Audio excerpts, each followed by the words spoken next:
All right, welcome to the Ironwood Strength Show, where the information is raw, unscripted, and unedited.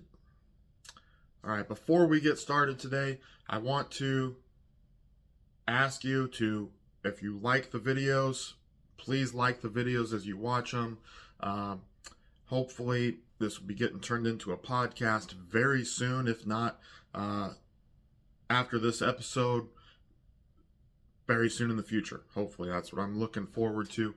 If you watched my first episode, I don't know anything I'm doing on this stuff. I'm just trying to put information out there for people to learn, and I'm kind of figuring things out as far as how YouTube works and how this whole social media putting information out there thing works. I'm kind of doing it on the fly. But if you do like the stuff you're seeing on this channel, please subscribe to the channel. That way you can keep watching stuff and information will start getting out there. Hopefully to more than just a few people. Really trying to push this out there as an educational tool for lifters and for coaches.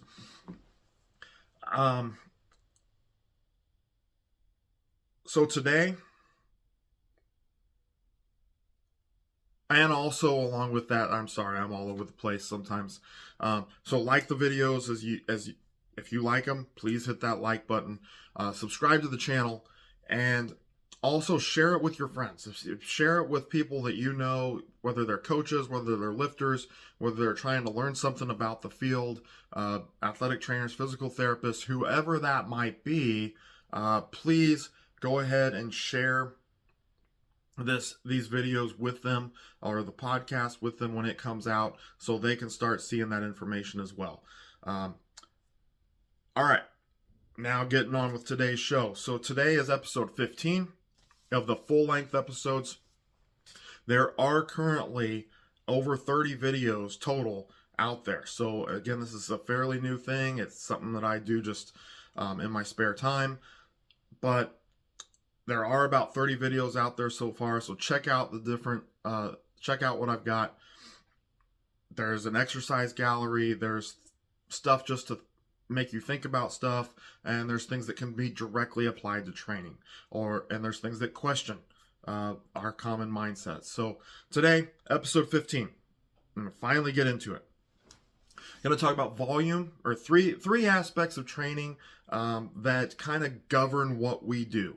And if we don't look at these aspects, at least in some way, we're probably not going to make progress unless you're a beginner. And it even affects a beginner, even though they may not know it, or it may not be looked at as hard.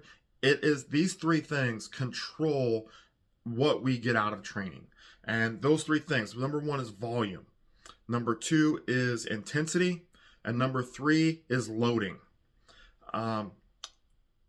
Loading is something that I don't think has been defined. The other two have definitely been defined. Volume has definitely been defined. Intensity has definitely been defined. And I'm going to look at all three of these and try to tie them together. And normally when I shoot these videos, sometimes I don't have any notes at all. Sometimes I have just a few things jotted down. Now, if you go back to, like, I think it was my GPP and maybe my flexibility videos, that I did have more notes on those because I really wanted to make sure that I got some things correct. It just depends on what topic is, as far as how many notes I have. Sometimes I hardly have any. This one is different. I filled up an entire page of, it was notes, but it turned into a diagram. So I've got arrows going everywhere. Arrows going from the volume side to the loading side. Arrows going from intensity to both sides. Arrows going from the loading side to the intensity side. I mean, it's just completely filled up with arrows, and became my notes became a diagram. And this is an episode I've also wanted to be doing for a while, but I couldn't figure out in my head how to do it. And I still haven't. So I'm kind of going to be shooting from the hip a little bit, and hoping that I don't get too out there or off track, because if I do, I'm probably just going to end up confusing a lot of people. I'm going to try to adjust this camera just a little bit. And that's not the goal, is to just put things out there and confuse people. I want people to actually learn from it. So hopefully I can stay in a path that works, and I don't have that path figured out. I'm going to start by defining each of these three things, and then I'm going to roll back and I'm going to kind of try to explain not just how they relate to training, but the problems that exist if you try to utilize one more heavily than the others, or try to utilize one without taking the others into consideration, because they're really all very interrelated. So let's start with volume. Volume is simply how much work you're doing, and it is defined by sets times reps. So if I do 3 sets of 10, my volume essentially is 30. And I just saying that, there's so many things that are leaping out to me about what's wrong with that statement. But that is the most simple definition I can give you, is sets times reps, the total amount of work you're doing. So if you were to look at an entire workout, you would add up the total reps that you do for every exercise. So if you have 3 sets of 10 in squat, that's 30. Then you do RDLs for 3 sets of 10, that's 30 more, so now you're at 60. Then you do dumbbell lunges for 3 sets of 15, so that's 45 added to your 60. Now you're at 105. Okay, and you just keep going throughout that. Next is intensity. Intensity is a measure of how hard, supposed to be how hard, or let's look at it this way. Intensity is a measure of how much you are lifting in regards to how much you can lift. So if you can squat 100 pounds and you're lifting 70 pounds, then your intensity is 70%. And intensity is generally measured by percent, but I'm going to give you a whole list of things, probably 4 more ways or 3 more ways to measure intensity that, depending upon the scenario, may be more effective than a percentage. But percentage is the generally prescribed way to measure intensity, because it is simply, intensity is simply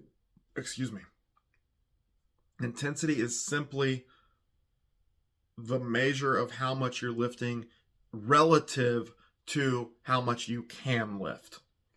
Okay, so now loading. Loading, I'm trying to look at my notes without looking away from the camera too much. Maybe if I held them up a little bit.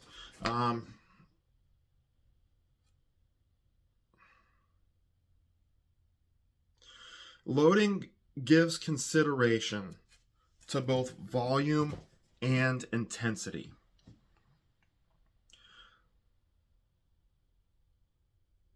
So it not only, and the one way that I would say that this has been measured is by tonnage.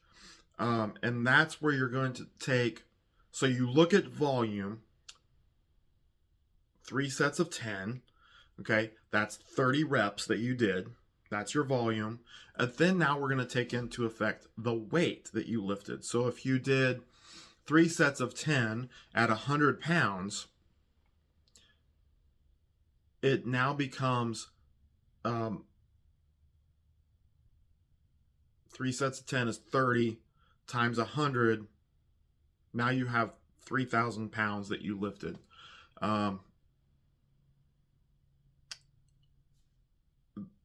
But that doesn't give the whole story, because, again, I'll get back to the problems with this. But just realize that with every one of these scenarios, it only gives part of the story. So with volume, Sets and reps only gives part of the story of what you did because it ignores intensity. Intensity only gives part of the story because, yeah, you lifted at 90%, but you only did 1 rep total.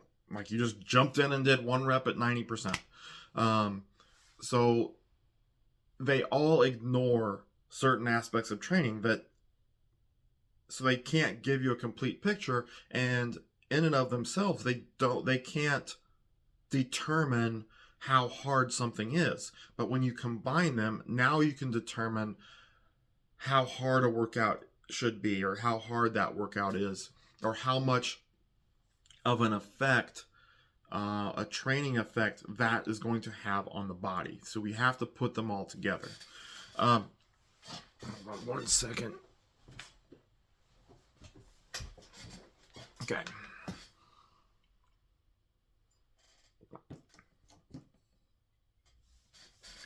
All right, so we're going to return to volume, and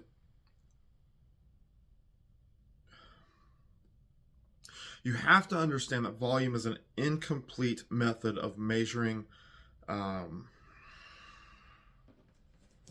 my notes out again. An incomplete method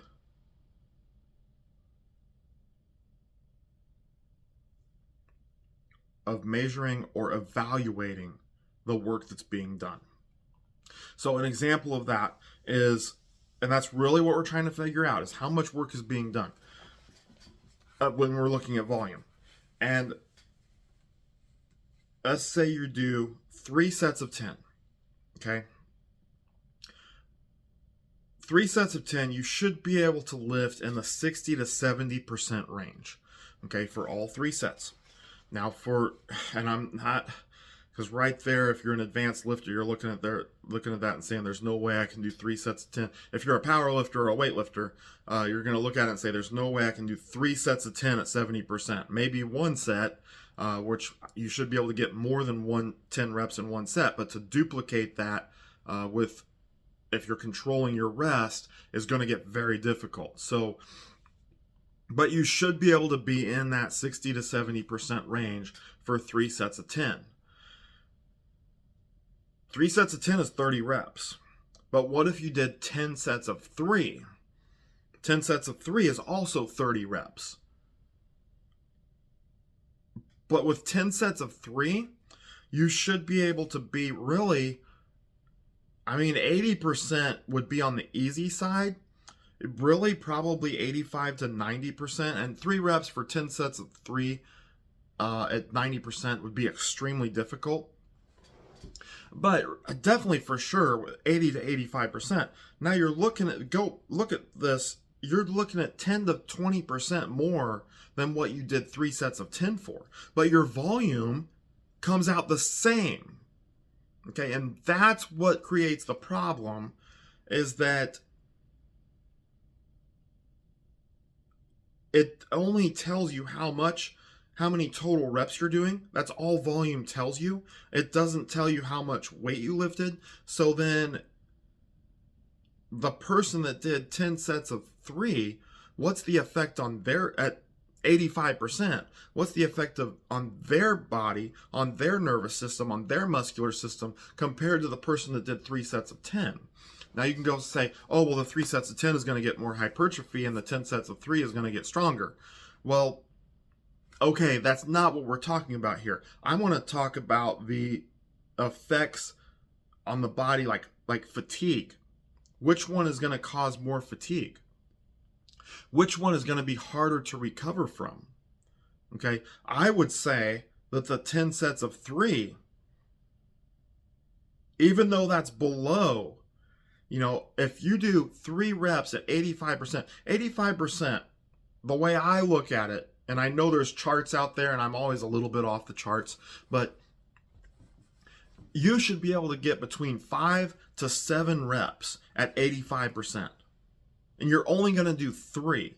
But if you do 10 sets of 3 at 85%, that's going to have a profound effect on your ability to recover from that workout.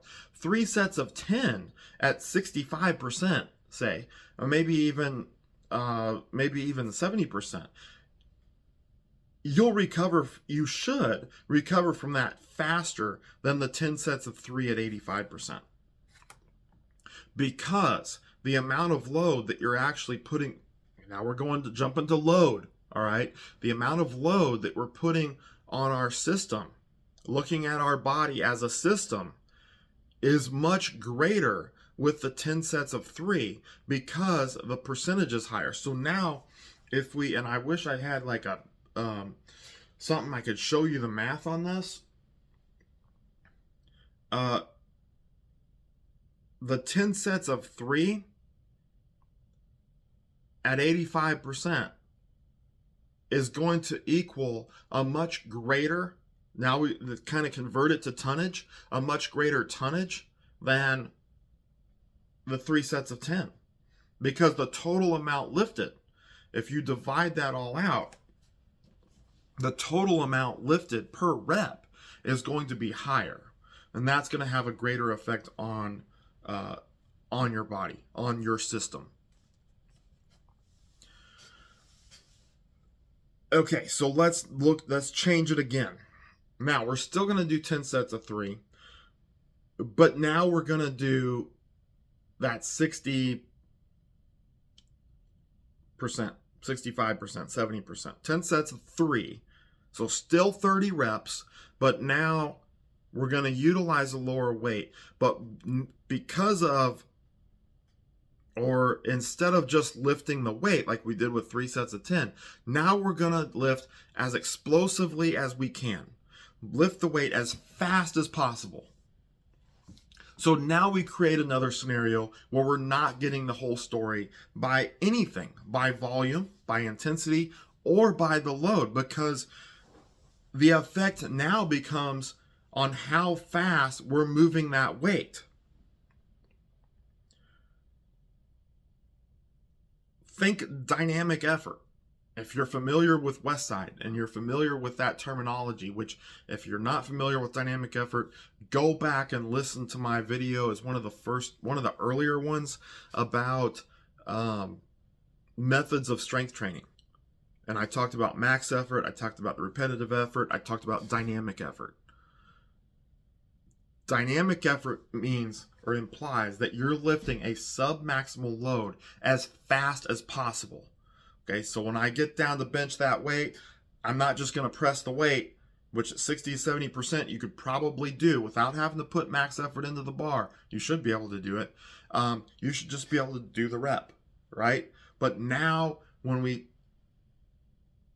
give maximal intention, full dynamic effort.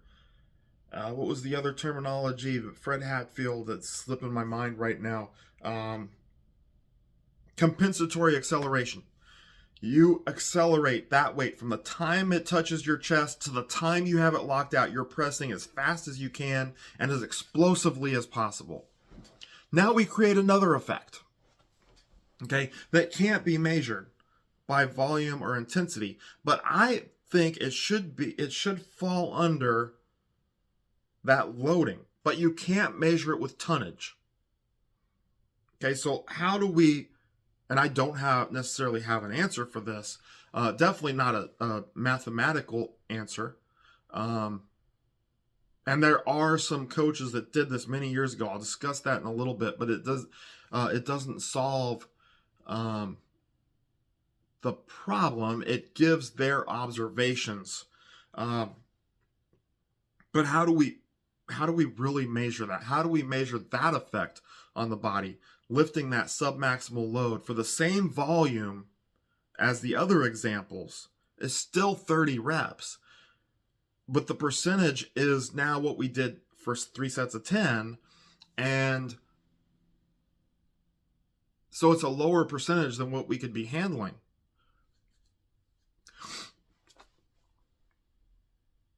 How do we solve that? How do we know the effect that has on the body?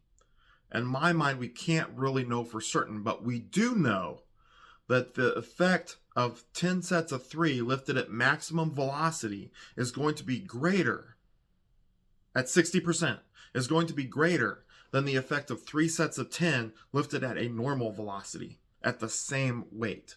The effect on the system will be greater when you're lifting at maximum velocity.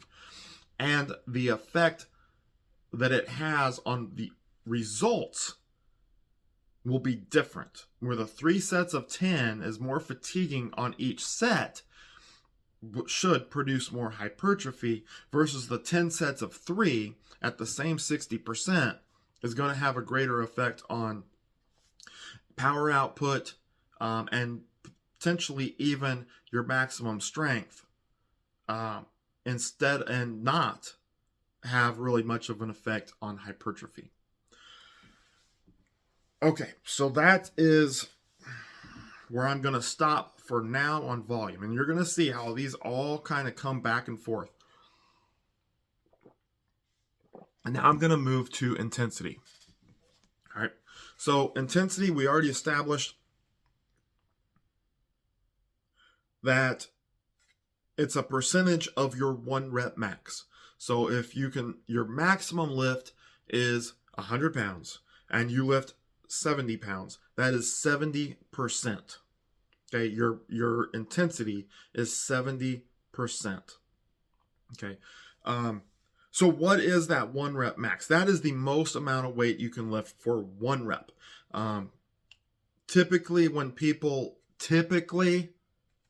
the average person asks you how much you can bench, they're asking for how much you can do for 1 rep. Now, occasionally you're going to get that guy that, well, how much can you bench? 400 pounds. Oh, how many reps did you do that for? You asked me how much I can bench.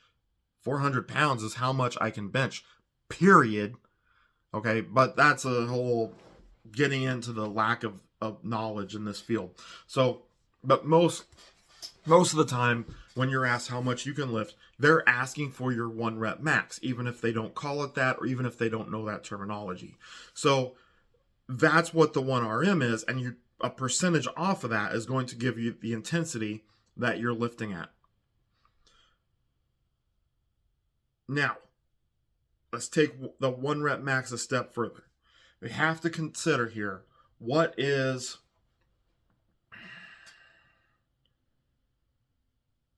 that 1 rep max? Is it a competition maximum or is it a training maximum? These are 2 very different things.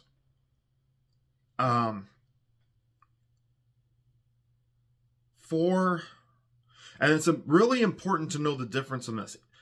Regardless of the level of athlete that you're working with, you need to know the difference. All right, and you need to be aware and you need to utilize that difference appropriately. So if you're a lifter, if you're a competitive lifter, the competition maximum is what you've done in competition. Throw those numbers out and don't use them. All right, they are PRs. That's all you need to, that's where you're at your last meet. That's how much you're good for. That's what your competition max is. Don't use it any other place. When you go to training, you train off your training maxes, and you should have an idea what that is, even if you don't test it. Good lifters will know that. All right, good lifters that have been around know that if they squatted 1,200 pounds in competition and they're going to go into the gym the next week and they're going to train at 60%, and they had a 100-pound PR, and they're going to train at 60%, they're not going to take the 60%, hopefully, off of that 1,200 pounds. It was a 100-pound PR. They're going to take that off of either their old PR or the best they've done in the gym. Another one, I remember Jim Wendler saying this many years ago. He would talk about, you've been basing all your training maxes off of 300 pounds, and you're making progress. You're making good progress. And a lot of the people that did his stuff are probably more in the intermediate category. They're copying the 5-3-1 and trying to follow that. They're probably more in the intermediate, maybe intermediate to advanced, but usually by the time they got to advanced, at least from what I saw, they were following something else at that point, and maybe utilizing aspects of it, but at the intermediate level, you're still making good progress. At the advanced level, your progress slows down quite a bit. So they're going through whatever program they're going through. They're utilizing a 300-pound max to calculate all their weights off of. And they're making good progress. And they go and test their lift. And they do 330. And this is a comment from Jim Windler. And I can't tell you where I saw it or when I saw it. I just know that I've seen this and more than once. And I've seen some other coaches say the same thing. When they return to training after that, doing that 330, they should not utilize 330 to calculate their weights off of. They should calculate their weights off of 300. Why? Because 300 was working. Don't get rid of it. Don't change that. When it stops working, increase it to 310 or 315 or maybe 320 and calculate your weights off of that. And when that stops working, then increase that again. Okay? But don't jump to that one good number to train off of, because your body, and this is more of like along the lines of a Buddy Morris type of thing, if you're familiar with his stuff, your body has not adjusted or stabilized at that new level. So trying to utilize percentages based off that new level is going to probably dig you into a hole for at least a little while, if not for a long time, that you're going to have to dig yourself out of. Keep training off of the numbers you were utilizing. And then as time goes on and your body is adjusting more and more and more, you're going to be able to move those maxes that you're calculating your numbers off of up. Okay? This is the difference between competition and training maximums and when you should use each one. Now let's jump from the lifter to the strength coach that's working with a group of volleyball players or a group of football players or a group of baseball players, however you want to look at it. And I know I always confuse athletes when this would come up. We would test our lifts at the end of the semester. Okay, so got a lineman that squats that all semester long he was training off of a 400-pound max, or for the majority of the semester. And then at the end of the semester, because he came in really out of shape, and at the end of the semester, we do some heavy singles right before we go into testing, and he does a 450 and barely gets it. Okay, then when we go to test, and I utilize, the majority of the time I was coaching, I utilized rep tests. Not always. And there were individual teams that sometimes I did do 1 rep max testing with. It just depended on the team. Like throwers from track and field, they almost always did 1 rep maxes for me. But with a lot of the team sport stuff, I did rep tests. It was quicker, and I didn't have to worry about having issues with the heavy weights that they're not used to lifting. And I didn't have to worry about sport coaches coming back to me and say, well, why were they lifting so much weight? Which we did in training, but when it gets to testing, all of a sudden they have problems with it. Anyway, that's a whole nother conversation. So the offensive lineman, which this isn't a lot of weight, but this does happen. Offensive lineman squatting 400, training off of a 400-pound max most of the semester, kind of comes out of the woodwork on test day and squats a 450, but it's really hard. But then we go and do a rep test, and his rep test comes up to 500. He does whatever percentage. I usually use 87% for guys is what I would test at. I think sometimes I did 85. And he comes again out of the woodwork, and he does a ton of reps, and his max comes up to 500. And I calculated that off of his last heavy single done in training, which was 450. But now his max comes up to 500, and he is excited. He's excited he did that 500. And then I prepare the summer manual for him So he can take it and do it over the summer or in that time in between May and summer training, if he's coming back to train in the summer. And I would calculate all the maxes off, or all the weights off of the 450, which is the heaviest single he had done in training, which was done in a workout, not a testing session, in a workout. So he had more things he had to do after that, and that plays a role in your mind. He gets it, and I ran into this at Missouri S&T because a lot of the athletes were very smart. They were there to be engineers, very intelligent, and they could just look at it and say, this math doesn't add up. And they'd look at that table in there that told them what weights they were supposed to use, and they'd look at it and like, these weights don't, and they would bring it back to me and say, these weights aren't off my maxes. And I would have to explain that. Well, you did test at 500, but I didn't utilize that number. And the fact that I gave this to you the day after you tested and I had 100 athletes figured out in one day, I didn't do that. Okay? I already had it done because I utilized your training numbers from 2 weeks prior. Well, why would you do that? Because if you try to work off that 500 number, you're not going to be able to do half the sets in this manual. Okay? You're really going to struggle at it. And I trained well under what they were capable of, because we could make better progress that way.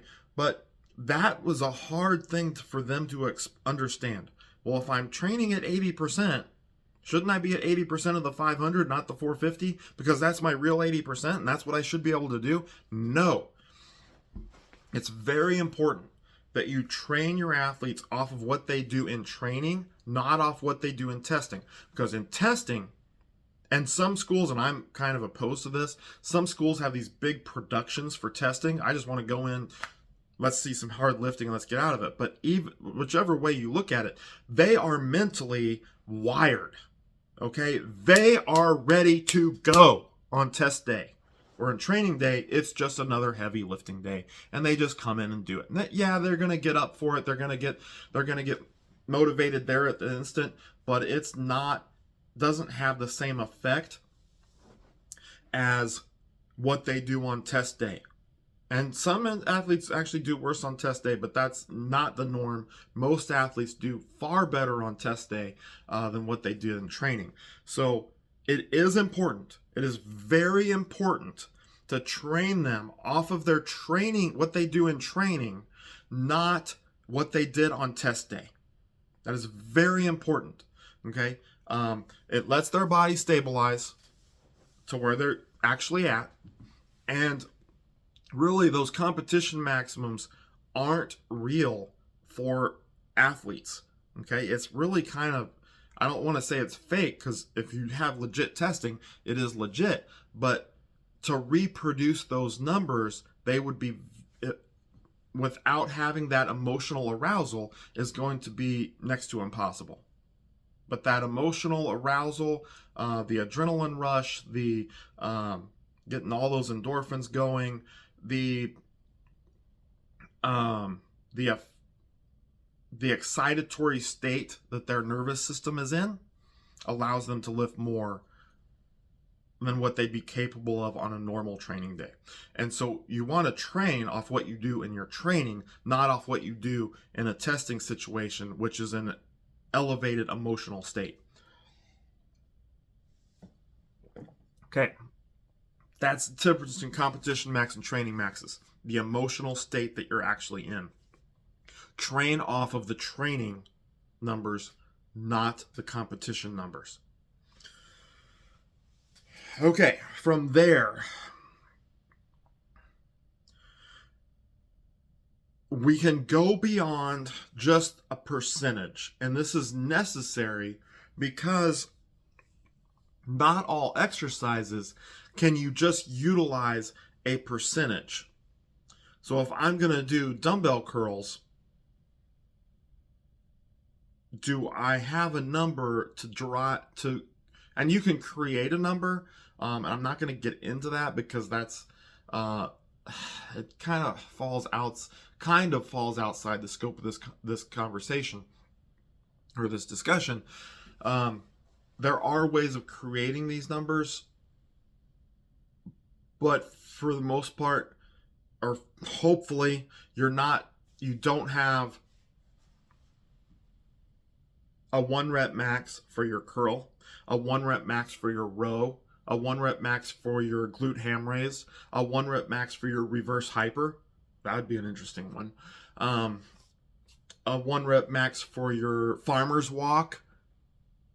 So how do we assign an intensity to assistance exercises, or even exercises such as a safety squat bar, low box squat, 2 inches below parallel, with average bands on the bar?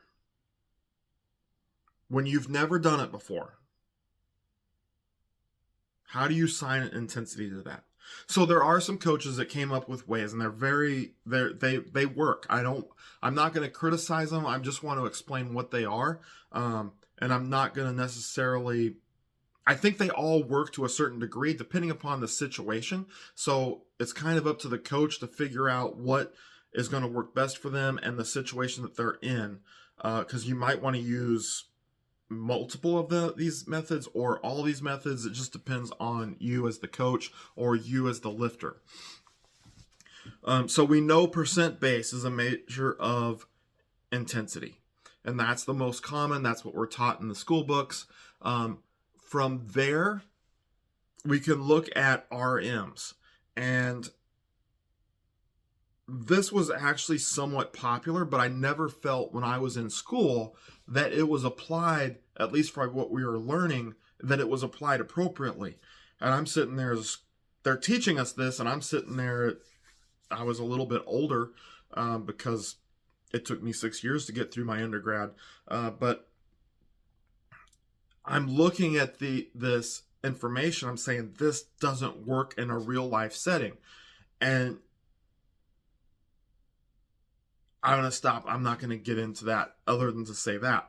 But they would use rep maxes. So instead of a 1 rep max, which is your max, they're going to say, I want you to do an 8 rep max on this exercise. So you would pick a weight that you could get 8 reps with. And you would do that, hopefully, the way it was used back then was hopefully do that for 8 reps. Now, how many sets are you going to do of that? Because you're going to fatigue. So getting 3 sets of 8 at an 8 RM is next to impossible for any advanced. If you have any level of advancement at all in your training, it's going to be very difficult to do. A beginner, like someone with less than 3 years of training, and I'm talking like high school level, in college, probably their first year, maybe 2 years. High school level, probably 3 years. They might be able to get all 3 sets at that 8 rep max. But anyone else is going to struggle with that quite a bit. So one way to combat that is to say, okay, I want you to do 3 sets of 6 at an 8 rep max, or leaving 2 reps in the tank. Okay, so stop 2 reps before you're going to fail. So that is a way of measuring that intensity for those exercises that you don't know what how much you could actually lift. So you can't use percentages. So you have to find a way to measure that and to give guidelines as to how much you should be lifting. Now, if you're only having them work up, let's say it was that safety squat bar, 2 inches low box, 2 inch below parallel box with the average bands, and you're just going to work up to 1 top set, and you want it to be that 8 rep max, or we'll just use 8 as an example. You can have them work up to a certain point and then say, okay, pick a weight that you can get no more than 8 reps with. The goal is to get 8, no more than 8. You're going to pick that weight and you're going to get in and do as many reps as you can. That's probably a decent method or an acceptable method of assigning intensity, especially if you're utilizing the feedback of those athletes that you're working with or the lifters that you're working with. So that's your rep maxes. That's assigning an 8 rep max, a 3 rep max, a 5 rep max. You can do it with whatever number you want. The higher the number, the harder it's going to be to figure out. 20 rep max is probably going to be pretty difficult to figure out. But that's how you would utilize RMs to assign the intensity. The next one is RPE, and I believe this came from Mike Tuchscherer. I'm not sure I'm saying his name right, Tuchscherer. But he came up with a method of saying we're going to evaluate, and this became fairly popular. We're going to evaluate intensity based off of how difficult you feel that set is. So RPEs is rate of perceived exertion. So basically, you're going to evaluate how you feel doing an exercise, and you can do this on a daily basis. So week 1, say I want you to lift at an RPE of 9, which is extremely difficult, but not impossible. An RPE of 10 would take that to next to impossible. Not impossible, but next to impossible. Okay, so you're using a scale of 1 to 10. 1 being very easy, like you can just walk up and just do some casual reps. It's not a big deal.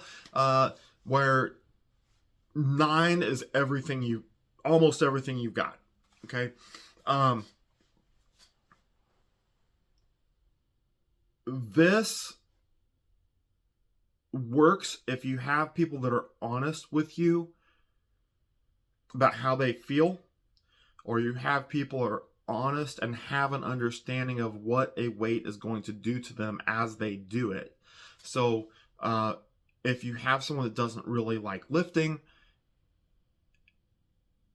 and this being probably in terms of athletes, they don't really like lifting, they're going to say that a weight that is far too light is an RPE of higher because they don't like it. Okay. Someone that's inexperienced and just doesn't get it, or interprets it in their mind as being more difficult, or that it might be more difficult than what it actually is going to be, then they're going to choose the wrong weights. So they're going to, in those cases, it's not going to work well. But if you can, as a coach, if you can communicate to them what your expectations for a 9 is, and they give you an honest feedback, then you could possibly select weights based off of that put you right in that 9 range, that 8, 9, 10 range, which is where you're trying to be. So in that way, it would be very effective. And that can be utilized, and you can utilize this in place of percentages, or for the assistance work. But to me, it makes more sense for assistance work because I can assign percentages to my main exercise versus I can't assign percentages to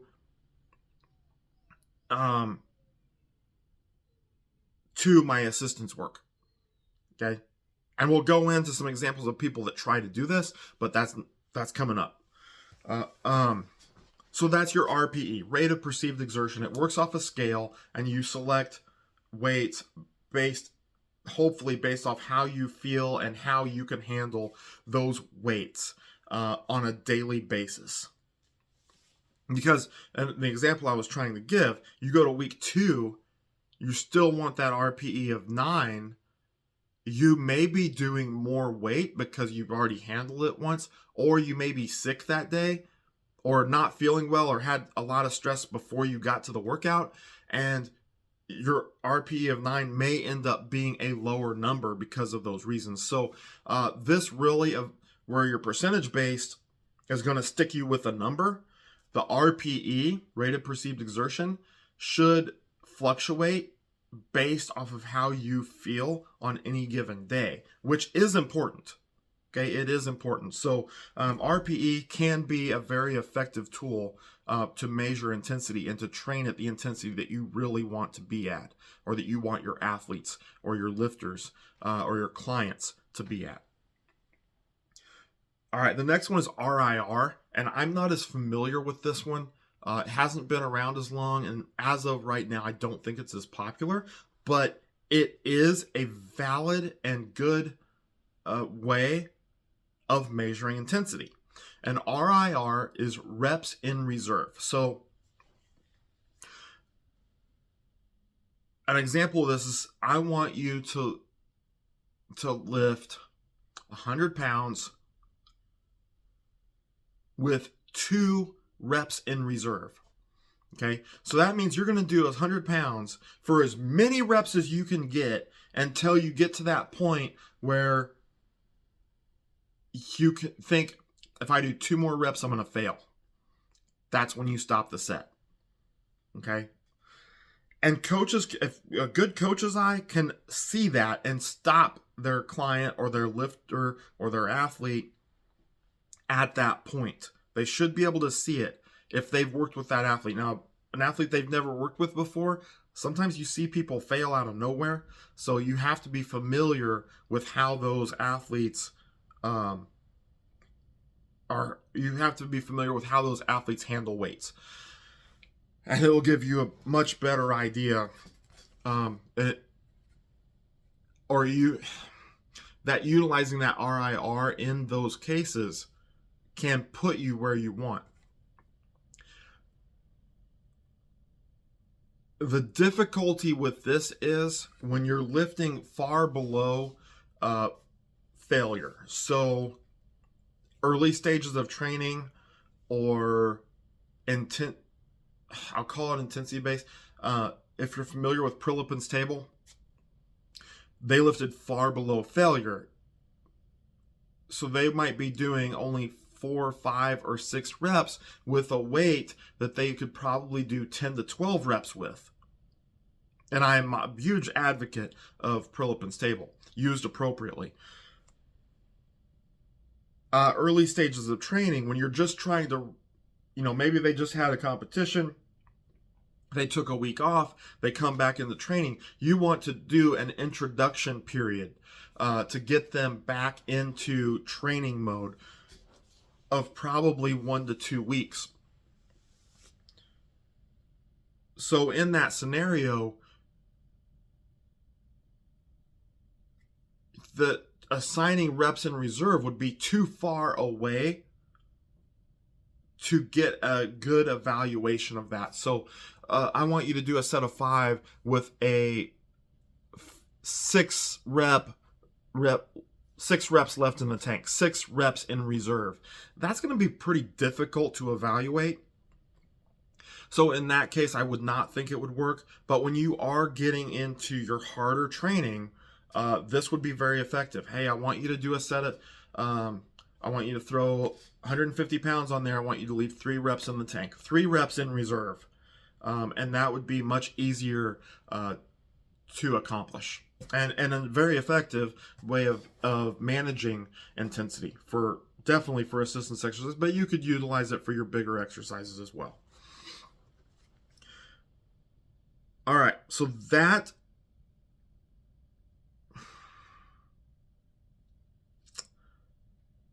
explains the basics of measuring intensity.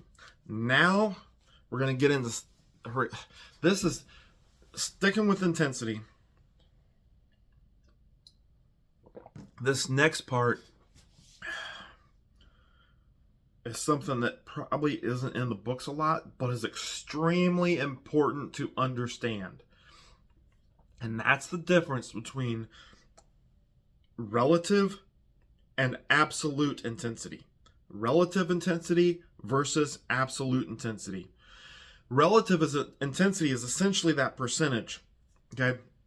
That 70%, that 80%, 85%, 90%, whatever you want to assign. Absolute intensity is how much weight they're actually lifting. Now, for the strength coach out there that's working with a team of soccer players that all lift, female soccer players, all of their squats are between 150 and 250 pounds, maybe 300. That'd be a pretty significant squat for a soccer player. I'm talking college level here. You really don't need to be concerned about that at this point. At that point, you don't. Relative intensity is going to give you all the information you need. But for when you have big differences in strength, probably someone that's working with lifters or in a gym where there's, entry-level lifters lifting right alongside, or those advanced lifters. So you have an entry-level lifter that's squatting 300 pounds and you have an advanced lifter that's squatting 800 pounds. Understand that lifting at 80% is completely different for those two lifters. They might, in one all-out set, get the same or very close to the same number of reps, but that 800-pound squatter is going to be far more fatigued. It's going to have a far greater effect on his nervous system than it will that 300-pound squatter. And the reason why is simply because they are lifting so much more weight, that it has a much more profound effect on their body.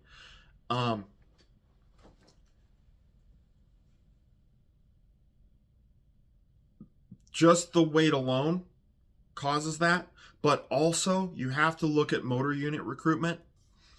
800-pound squatter, most likely, if he's got a long training history, is going to be able to recruit far more motor units than the 300-pound squatter. The 300-pound squatter can only actively recruit so many. The 800-pound squatter will actively recruit more. Therefore, the effect on the nervous system is far greater. And that's very important to know when you're trying to plan for both of those lifters, because the total workload for that 300-pound squatter, if he's in decent shape, is going to be higher than the total workload for the total volume for the 300-pound squatter could be much higher than the total volume for the 800-pound squatter. But the total loading is much higher for the 800-pound squatter than it is for the 300-pound squatter. Just look at tonnage. Just look at that. The weight per rep being lifted is so much higher for that stronger lifter that he's probably going to end up needing to do less work than the younger lifter, because that total amount of work that he's doing is so much higher and has so much greater effect on his body. This is one reason why young athletes should not copy what advanced athletes are doing. This is just one reason, because the total work that they're doing is not the same. They're copying the program, but the total work is different because they're lifting so much less total, or less weight per rep, and so much less total tonnage for the workout is so much less. So they need to have more stimulation. They probably need to do more total work than that advanced lifter. Absolute intensity versus relative intensity. It's an extremely important concept when you're wanting to know the effect of a workout on the body, on the system. Okay? All right. The absolute intensity absolutely needs to be considered when looking at loading. The relative intensity only comes into play. It does come into play with loading, but not to the same extent as the absolute intensity. Okay? The relative intensity is more intensity focused without reaching It definitely doesn't reach the volume, but it only reaches somewhat to when you take loading into consideration. It is important, but not to the same degree as absolute intensity. Absolute intensity is extremely important when taking loading into consideration. Okay, so now let's look at loading a little bit closer, and then we'll try to tie some of these things together. And I know I've been going for a while, and we still got a little bit to cover. So I'm not going to split this up into 2 videos. I'll probably have some smaller, shorter videos that come out later that explain parts of this, or that focus on parts of this. But right now I'm gonna stick with this and hopefully tie everything together in a rational manner. So we established that loading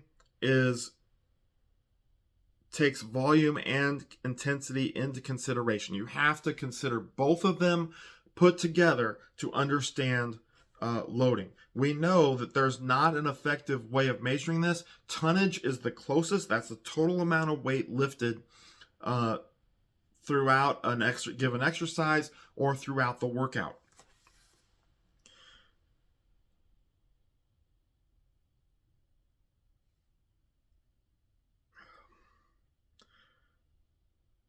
So, but tonnage is incomplete because it doesn't give consideration to intensity, at least relative intensity, because absolute intensity, which is the actual weight lifted, we do know that's directly a factor into tonnage. But just looking at tonnage alone, if you're looking at a lot of athletes or a lot of lifters that don't have significantly high training maxes, then tonnage ignores the intensity factor. Okay, so even with tonnage being valid for measuring loading, it doesn't give the total picture because, okay, you lifted 20,000 pounds in this workout, but your average weight per rep, and I'm just throwing these numbers out there. If I had actually sat down and figured it out, I could show you how these correlate and the differences. But you lifted 20,000 total pounds, but your average weight per rep was only 200 pounds. But that's just for your main exercises. 20,000 pounds was the total for the entire workout, and you have these other exercises where you only lifted 50-pound dumbbells for 3 sets of 10. Okay, so that's, how do you measure that? Is that 50 pounds or is that 100 pounds that you're lifting? Because you did have 2 dumbbells. So is it 100 pounds? Probably. But if you only do unilateral loading where you're loading 50 pounds per rep here, and then you switch arms and do 50 pounds per rep there, how do these numbers figure in? So it really shows the limitations of just looking at tonnage. The other limitation is you did a ton of reps, which adds up. You did total for the workout between all your exercises. Every exercise you did sets of 10, and you ended up doing 20 sets of 10 in a workout. Well, that's 200 total reps. That's quite a bit, but your weight was super low. So now, these things play a role in loading, and that explains the limitations of tonnage. Maybe you're lifting a respectable weight and you do a ton of reps, but you're not lifting at maximum speed. So therefore, your intended intensity is actually going to be lower because you're lifting you're just barely doing it instead of lifting at max speed.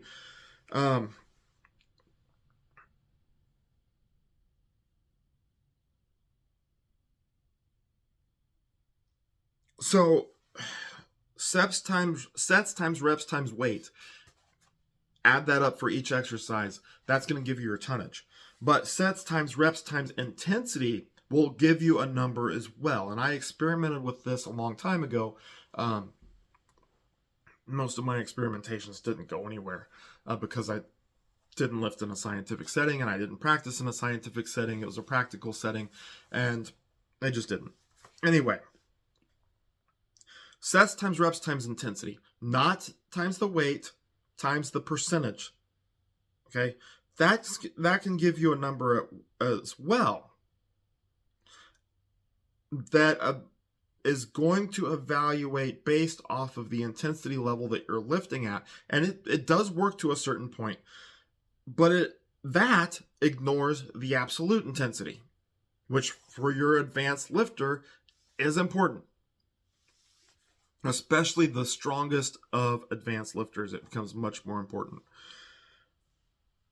So we still have limitations with that. So there were some people there's a book called Managing the Training of Weightlifters. I think that's the one it's in. I have not read this book, but a lot of people utilize a part of this book. It's called Prilepin's Table. I referred to this earlier on.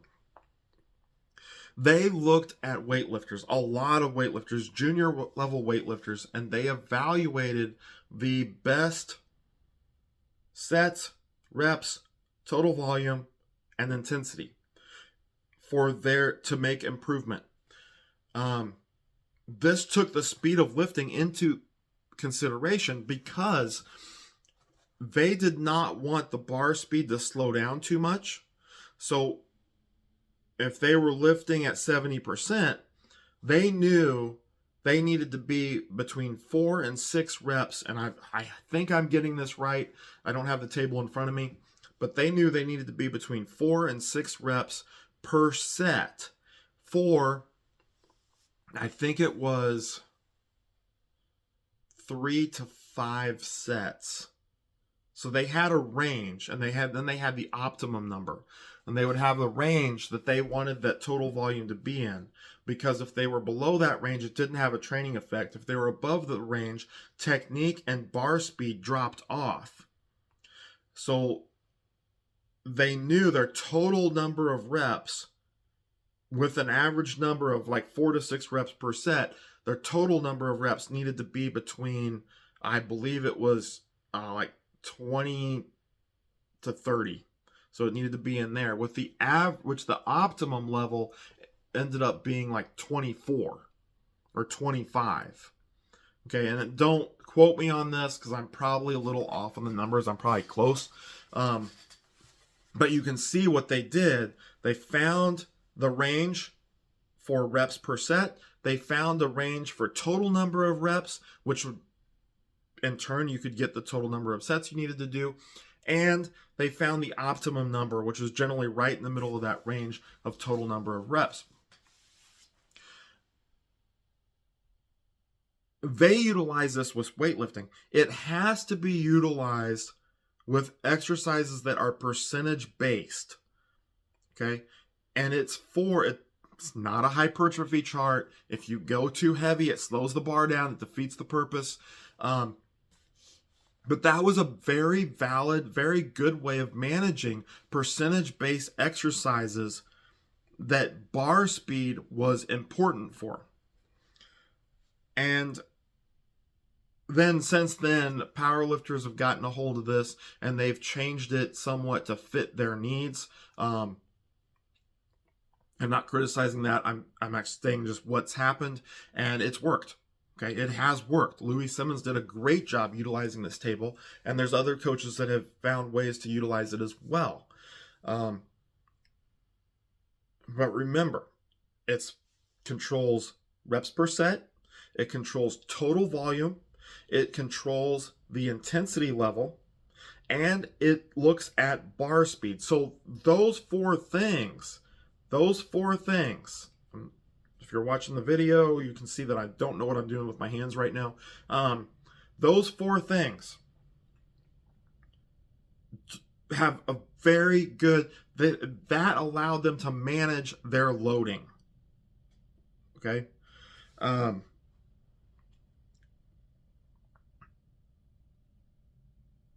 So that's probably the best way I can give you.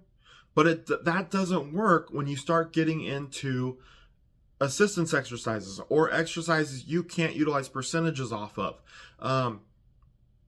Utilizing a special exercise that mimics the technique, but you're utilizing it as the second exercise in the workout, you need to throw out Prilepin's chart at that point. Prilepin's table, to me, needs to focus on the primary exercise of the workout.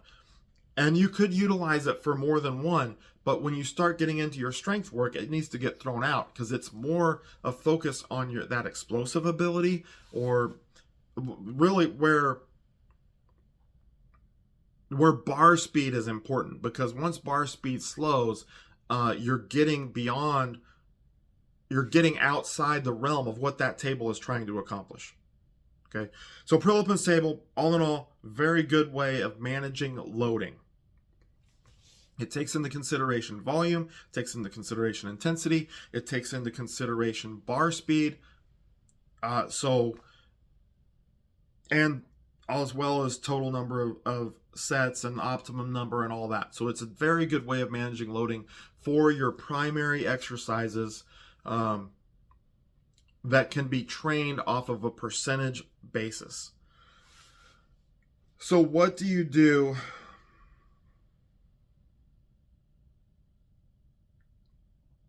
beyond that? How do you manage loading for assistance exercises, for your supplemental exercises, for accommodating resistance, for, so I'll get into that in just a second. But one more thing I want to say here about loading is that, and tonnage, total tonnage could be high. And I alluded to this earlier. I probably didn't just state it clearly. Total tonnage could be high only because of high total volume. But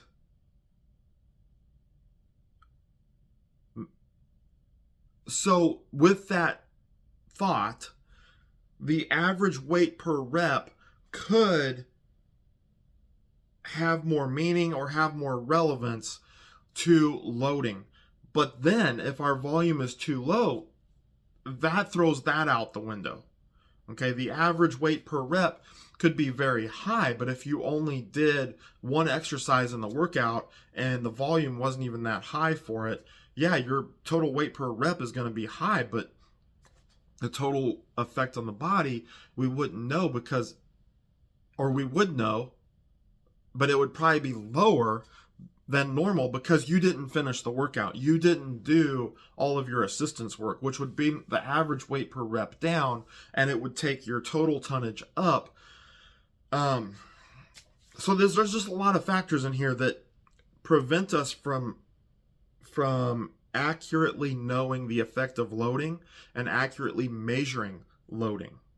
Okay, so now let's look at how some of these three ideas, the volume, intensity, and the loading, how they interrelate with different types of exercises. So for the main exercise and your supplemental exercises that you can assign percentages to, then we know that we can directly look at that with loading, because we can have a volume and we can have intensity and we can carry that over. Loading, it's a little bit easier there to understand the loading of that. But when we get into the percentage exercise or assistance exercise, where we can't utilize, so that's where I want to focus on assistance exercises. Okay, weightlifters have a tendency to do this. If I clean this much, then my clean pull should be this much, and my clean high pull should be this much, and my front squat should be this much, and my stiff leg RDL should be this much. No, don't do that, okay? It's going to limit what you can do in those exercises as you go down the list. Maybe for your clean pulls and your clean high pulls, it might be valid. Okay, I'm not going to criticize that too much. But once you get away from that, once you get to the front squat, lift as much as you can in the front squat. Base your front squat off your front squat, or by one of those methods that I explained earlier, the RMs, the RPEs, the RIRs. Utilize those to measure your intensity in the front squat, not a percentage off of your clean. Do not do that. It's going to set you up. It's going to limit you in what you can do and what you should be doing. Both what you can do and what you should be doing in your front squat. So your front squat is your front squat. Your stiff leg RDL or your stiff leg deadlift or your RDL, those are your stiff leg deadlift and RDL. Don't try to get numbers off of those based off your clean. Now, if you're a strength coach and you're trying to figure out starting points, go ahead. But once you've got your starting point, do it on a daily basis based off what they're doing in their workouts. I've heard you want to utilize your clean max for your RDL max. Just use the same number. That's going to limit your RDLs. I would rather push those RDLs, especially in a strength and conditioning setting with athletes, push those RDLs harder because there's not as much of a technical component and you really need to strengthen up their posterior chain. So by only going off their clean, which is more technical and they're not as proficient at, even the best ones aren't as proficient at the clean as they could be at an RDL, the clean numbers will end up being too low, and then your RDL is lower than what you need it to be to really push and strengthen their posterior chain. So don't assign percentages other than a starting point to exercises that are not closely related to what you're trying to do. Get your RDL numbers from your RDLs. Get your clean numbers from your cleans. All right. Don't get your RDL numbers or your front squat numbers from your clean. That doesn't make sense. Even for a weightlifter, it doesn't make sense. Utilize it for a starting point, maybe, but after that, utilize those squat numbers to evaluate each and every workout for your squat. Same thing with RDLs. So assistance exercise, how does that tie into loading? Okay. Because with the assistance exercise, we can't assign a number. So to evaluate the loading effect is going to be very difficult. You can utilize the absolute loading number, just the total weight that you've lifted. But even that, as I said, has its limitations. What about isometrics and eccentrics? How does that play a role with volume? Because one method of looking at volume is time under tension. If you're doing slow eccentrics or isometrics, you probably aren't going to be doing as many reps as you would be if you were doing concentric focused work, but your time under tension may be just as high. So if you're only counting reps from your volume, then you don't get a total picture, a very good picture at all, of the effect that the eccentrics, that the slow eccentrics, or that the holding of the isometrics has on your body and on your system. 3 sets of 5 with a 5-second eccentric for with a 5-second eccentric for eccentric work is considerable. 3 sets of 8, I've done up to sets of 8 with assistance work, slow eccentric, 5 seconds, 6 seconds on the way down. I'm demonstrating a lateral raise right now. Okay. That is significant volume in terms of time. But when you look at the total number of reps, if I did 3 sets of 8, it's still 24. But 3 sets of 8 concentric focused, obviously you still have an eccentric because you have to lower the weight. But if you go down at a normal speed, 3 sets of 8 may only take 15, 20 seconds, 25 seconds. Where 3 sets of 8 with a 5-second eccentric is probably going to be around 50 seconds. So double the amount of time under tension. Think the same way for isometrics, because you have the time factor that you're holding the reps for. So this is going to affect your loading to a significant degree, but it doesn't affect the volume. Okay, so that's another important thing to take into consideration when you're thinking about loading. You know, what's that time under tension? Do you have eccentric focused reps with slow eccentrics? Do you have isometric reps? Are you controlling? This is big when I started out. I don't know why. I think it was more of a bodybuilding thing that strength coaches were doing. They wanted to control the tempo. That's another one. The tempo. 3, 2, 3, 1, 5. So 3 seconds on the concentric, 1 second hold, or I think it was 3, 3, 1, 5, 1, 3. So 5 seconds on the eccentric, lowering the weight, 1 second hold, 3 seconds on the way up. Okay, that really increases the total amount of loading, but it does not increase the volume above the total number of reps you did. Okay, intensity wise really doesn't affect that, but how do you measure it? So now your intensity is going to have to be lower. So if you did 3 sets of 5 like that, your intensity, your percentage wise, is going to have to be much lower than what you would do if you did normal reps. Okay, so that's where intensity, you're just going to have to understand and know, and maybe you know where that falls in the tables or not. But once you start slowing down the reps, the intensity tables, reps per percentage, really gets thrown out of whack. Okay. Here's a big one: accommodating resistance. How do you measure loading with accommodating resistance when the weight is different in the bottom than it is in the top? The way I look at it 2 different ways. One of the ways is the same way Louis Simmons looked at it. He measured the intensity at the top. That's all he really cared about from most of what I've read. And there are times I've seen him talking about the intensity at the bottom.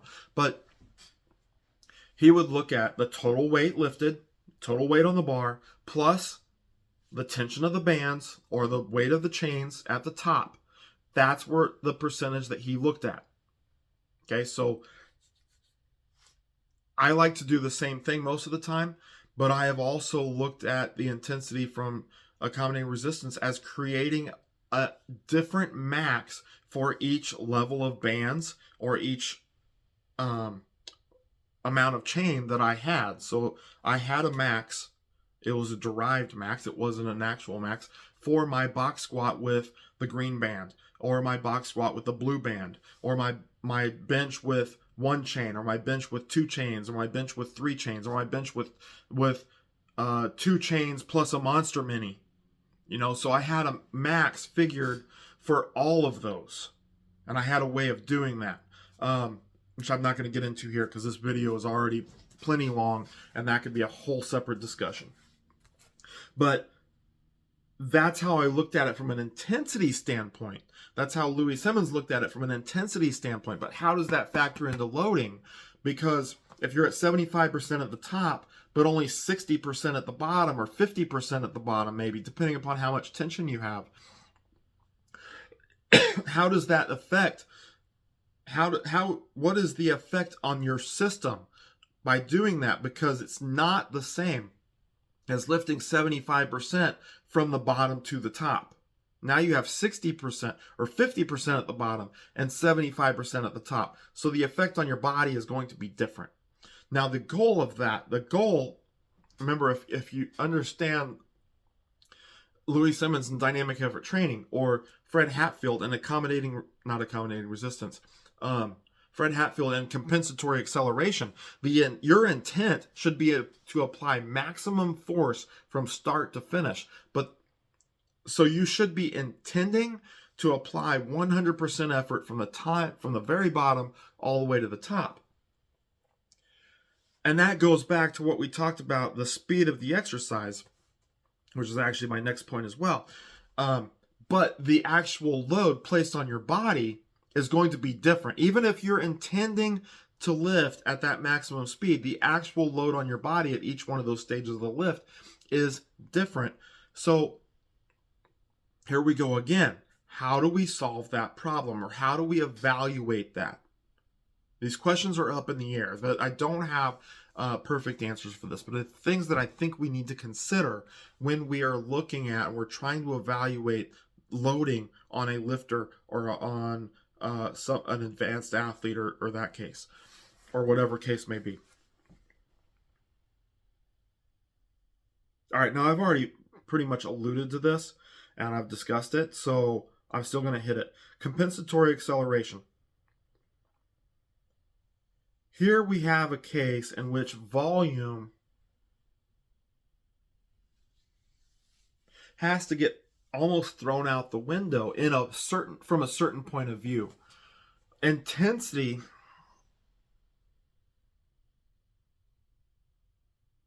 Okay, so I'm going to read what I have and then I'll talk from there. Is 3 sets of 10 at 60% the same as 10 sets of 3 at 60%? The answer to that, it has to be no. Even though the total volume is the same, and like I said, I discussed this earlier, the total volume is the same, the intensity is the same, but we know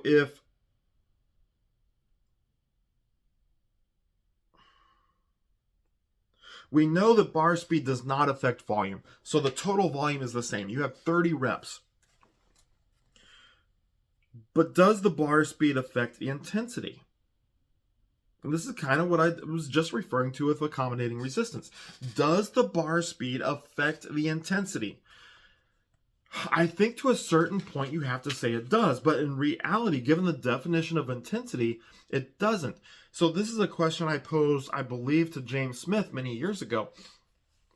And I asked him about, it was out of one of his books about speed training. I don't remember which one.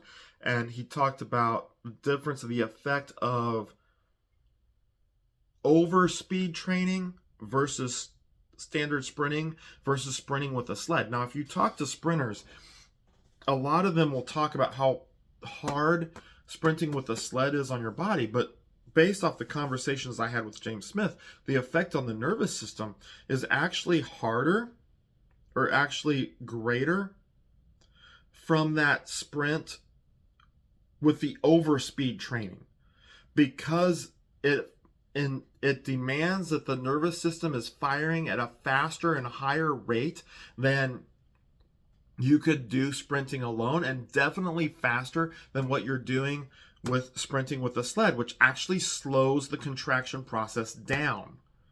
Even though the intent is still fast, it slows the process down. So the effect on the nervous system is much greater by that overspeed. Well, shouldn't that affect intensity? By definition of intensity, no. But what is actually happening? So if it doesn't affect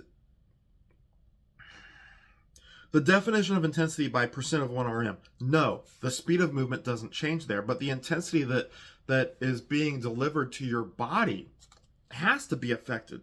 And that's where loading comes in. So now we know we have to assume that bar speed affects loading.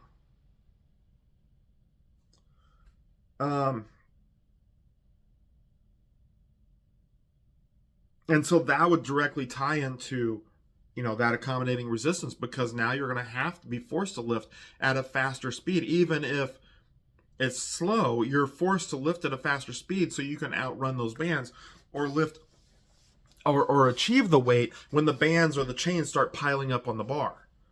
Because that band tension is slamming down into you hard, which causes actually also causes a greater eccentric effect. It has an overspeed eccentric effect that you have to outrun by applying more speed to the concentric.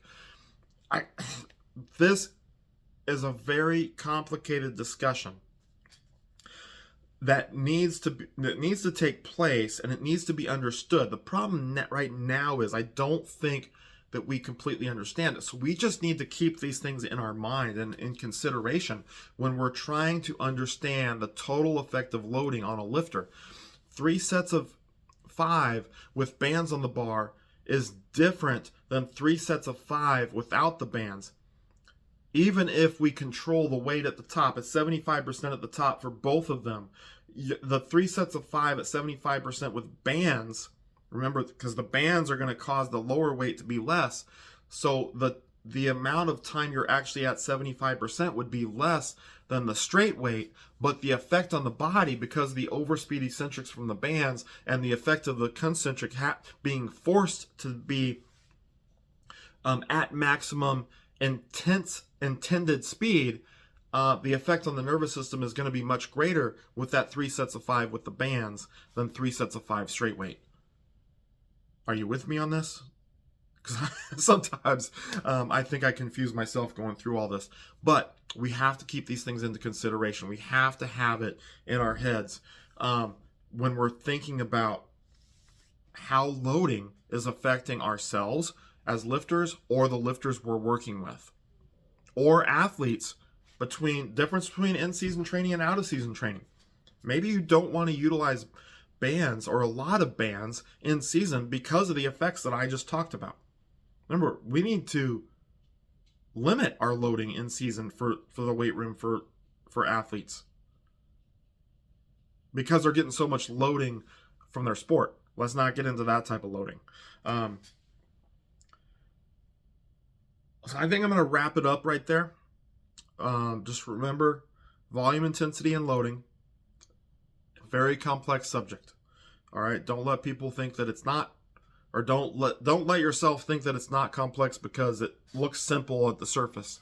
So when you start digging into it and start thinking through these different scenarios, it does become very complex, and it's very easy to understand why it's so misunderstood, and can even explain why you're not making progress or why you are making progress.